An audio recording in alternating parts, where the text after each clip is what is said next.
Thank you for joining us for today's webinar. We're going to be talking about processing composite materials. So there's some materials that no matter how much you try, low pressure piercing, whatever technique, you can't pierce it without delamination, or maybe you can get it where 99 out of 100 times it'll work, that 100th time delaminate and just ruin the entire piece of material, which might be worth thousands of dollars. So in that case, drilling of carbon fiber is a good option.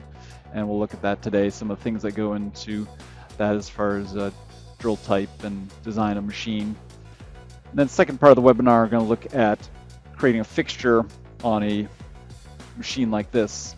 So if you're in a situation, you have an A-series machine, which you can't have a drill mounted on it, and you need to cut a piece of carbon fiber, you can pre-drill the holes on a CNC mill or something like that, and then create a fixture, put the part on here, and cut it. First, we're going to talk with Alan Bernard and Ben Adams. All right, so today I've got a couple special guests with us. Got Alan Bernard, who's in charge of our technical support division. Alan, give us a wave. Alan's been with WardJet now for 17 years, so he's responsible for supporting all the machines that are out in the field. So he has a very unique perspective on real-world applications. And then we've got Ben Adams. He's also been with WardJet for 17 years, since machine number 2 it was. Number 1. I was there for number 1. Oh, great. He's manager of engineering, so gets to oversee all the electrical, mechanical, software engineers here at WardJet. So just want to have you gentlemen talk a little bit about dealing with composites, drilling specifically. It's an application that we come across frequently, and certainly it's got some unique applications, some unique things that we have to consider. So I guess starting with you, Alan, you hear that there's a machine that's going out in the field and it's going to be drilling composites. What sort of things are on the front of your mind when you know that you're going to have to support this machine? The more sophisticated we get in composites, the more we got to try and make the drill not do what we see in a water jet. If we pierce a composite material, particularly carbon fiber, with water jet, you generally will get lamination at the bottom. It may be small enough to cut out, which is good, but carbon fiber has got unique characteristics. One, you've got the pleating that's going on inside of it. Second of all, it will delaminate easier, and it's very abrasive. So in other words, it basically is not very conducive to drilling. You're not going to get many holes out of one insert. So the way to do it is to lean on technology, on the tooling technology, and you've got to throw high RPM or high surface footage, so that you can get small chips and get the chips out, and peck. In some cases we peck to get through the material, so that we minimize or have a zero delamination on the exit of the drill.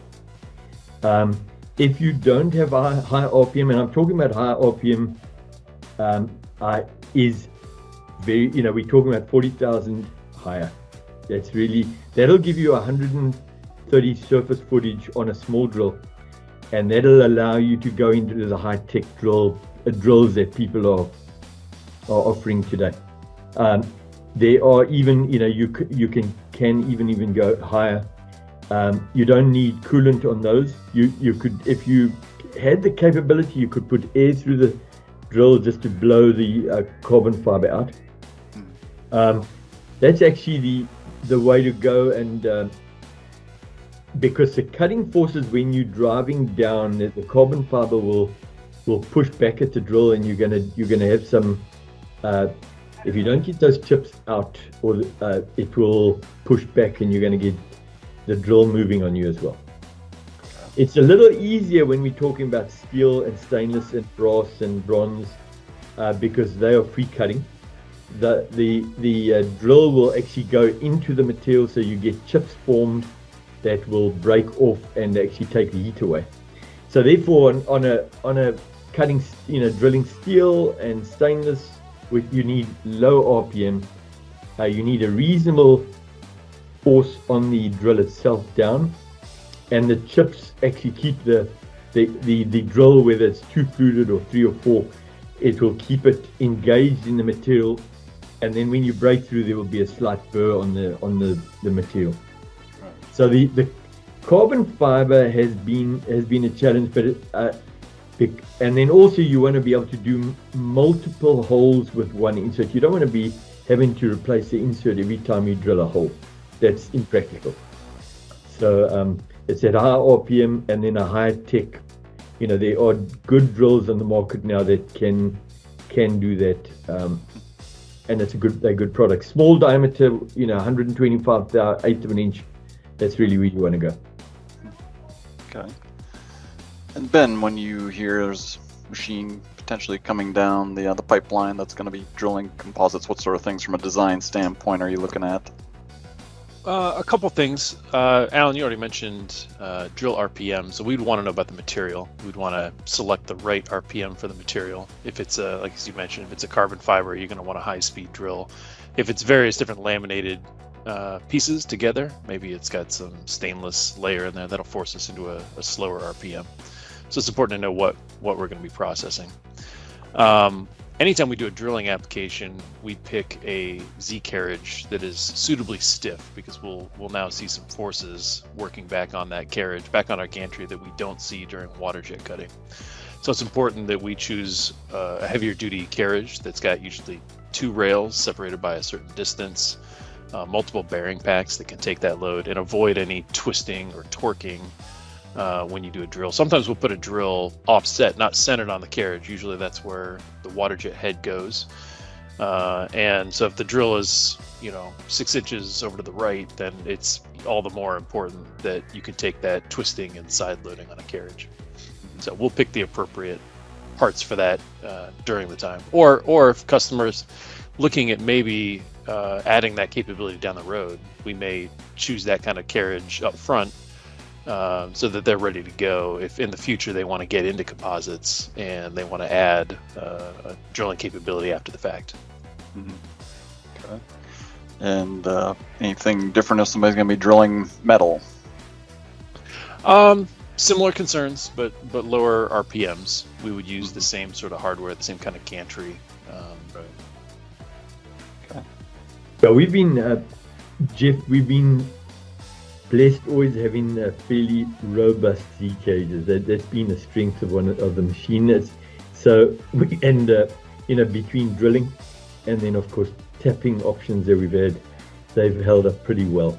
With the width of our rails, as Ben has, given that double rail Z carry, it's been pretty helpful. Okay. Well, gentlemen, appreciate your time. We're going to go out now and do some actual cutting and take a look at the machine we've got on the floor. So appreciate it and have a great day. Thanks, Jim. Thanks. Yeah, bye. Okay, let's step through the programming of a part with drilling of carbon fiber.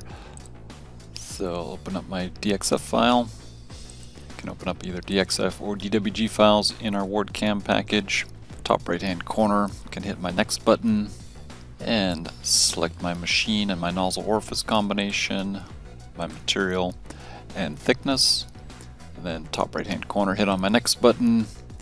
This screen here, top left hand corner, click on auto to add my tool path. Right now all of these cuts are in red, which is the mid-range speed.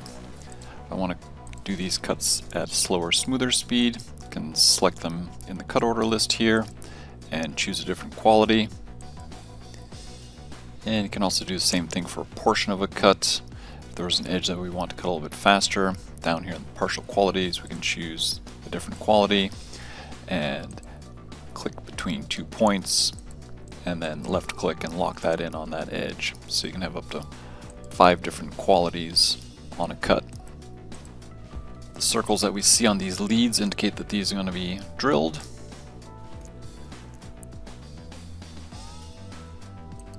In our material database, on our leads tab, we have this button up here to use circular lead, and then there's a variable that we set that tells WardCam to drill any circular leads like that. So the last step of the process, options into our edit variables. On Tools tab, we've got this button here, drill circular pierces. So any circular pierce becomes a drilled pierce. So we'll create that CNC file. And then here we've got the code to turn the drill on. We have a T1 for tool offset. In the controller we have a XYZ offset between the tip of the water jet nozzle and the drill tip. So it applies that tool offset, does the drill, turns the drill off, and then removes that drill offset, and then does the cutting. So let's go ahead and watch it cut. In this video here we're cutting 1/4" carbon fiber. The drill option is available on all of our abrasive machines except for the A series that we'll see here in a bit. Here we'll see the drill first go around and pre-drill all the pierce holes. Then the cutting head will go back and pierce through those holes. Effectively, we're piercing off the edge. Drilling is a very reliable way to create starter holes in composite materials. There's very little that can go wrong. You'll note that we are drilling on top of plywood. You'll want to have some sort of sacrificial material under the material you're drilling so that the drill doesn't end up going into a grate at some point. Another interesting application for pre-drilling is laminated shims. Companies will stack 50 or more layers of material, thousandths to 5/1000ths of an inch thick, squeeze them together in a fixture, and then pre-drill the pierce holes and cut. The finished product looks like a solid piece of material, but then you peel off the shims to the thickness that you need.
Usually about a week or two after a company gets their water jet, we'll get a phone call and a customer has brought them a piece of material that's near net, and the customer wants them to just cut out some holes, maybe trim off an edge or two.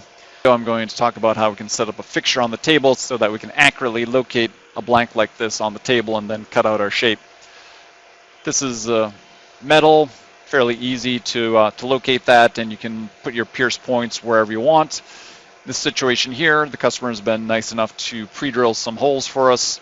So what we're going to need to do is pick up on those holes for the endpoints of our lead ends. If they've done this on a piece of CNC equipment, hopefully they could tell us what those XY locations are from a corner reference point on our material.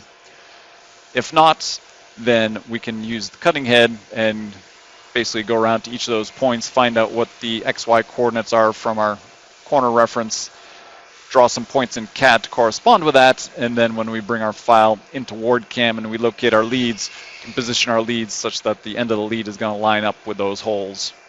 Okay, so I'm going to set up a fixture on the table. I'm going to look at things like my part size and where I want to have this located.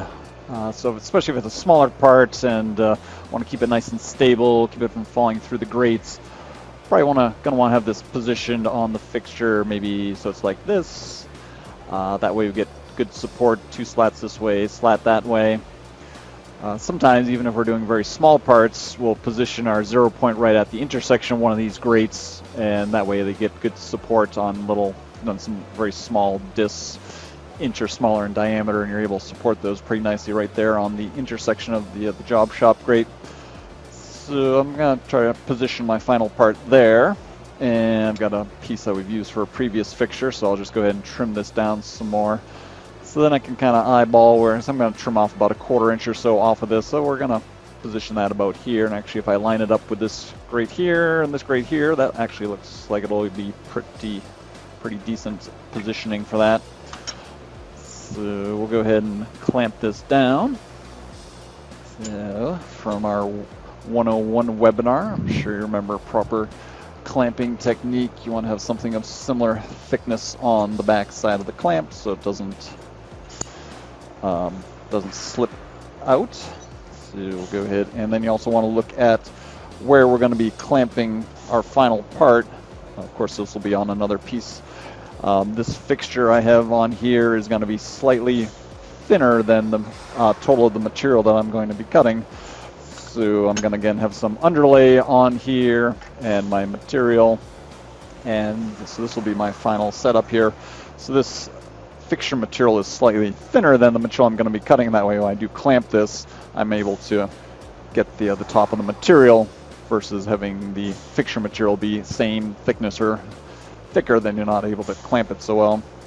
So in the end we'll be clamping here because this is basic shape that we'll be cutting. So we'll put a clamp here on the material, we'll put a clamp up here, and then we'll put a couple clamps on our fixture here and here.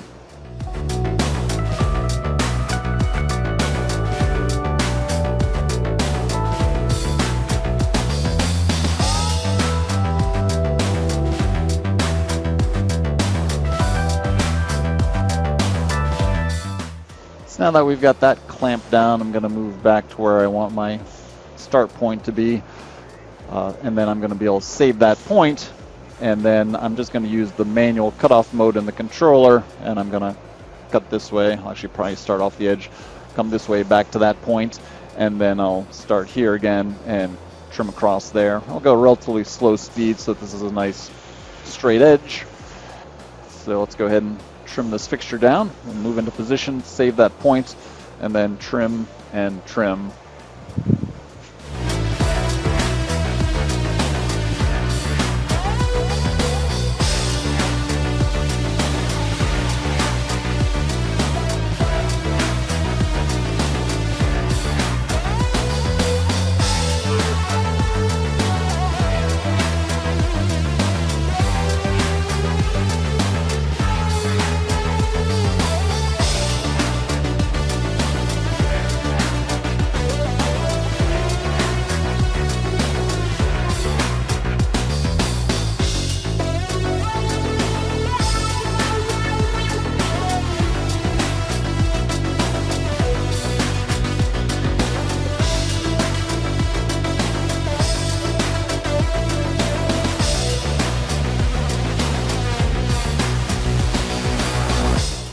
Now that I've got that cut, I'm going to move back to that save point, and then I'm going to bump about 15 thousandths in negative X, 15 thousandths in negative Y to account for that kerf width. And then I'm going to cut a small blank with a few rectangles and a few squares in there, and I'll measure, see how close I am, and if I need to, I can bump that position a little bit more. So it just depends on how accurate you're trying to hold your positioning, how much care you put into measuring that and tweaking that in.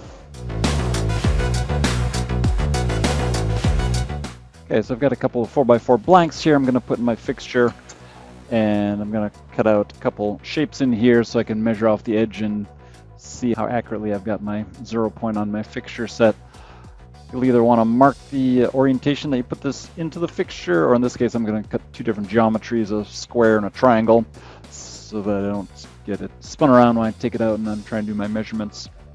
So I'll go ahead and clamp this down, and we'll go ahead and cut that and see how it measures out.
Okay, so we've got our pre-pierced material here. So this edge and this edge we're not going to cut. We're going to pierce, cut holes in there, and then we're going to trim across the top here. So I'm just going to go ahead and clamp this into our fixture.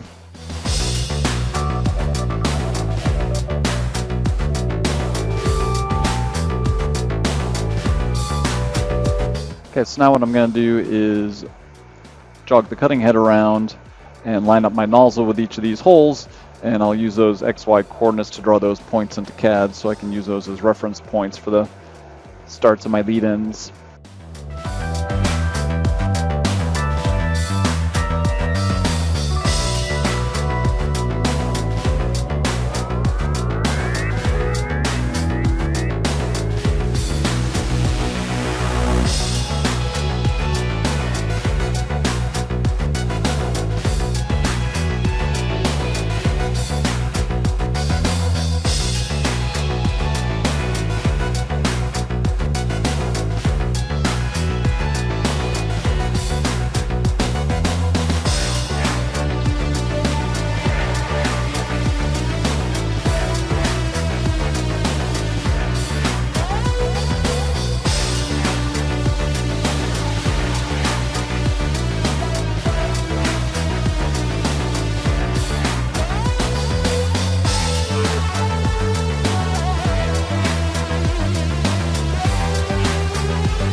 I hope you've enjoyed this webinar and hopefully you've picked up a couple things. Now let's go see what sort of questions we've got.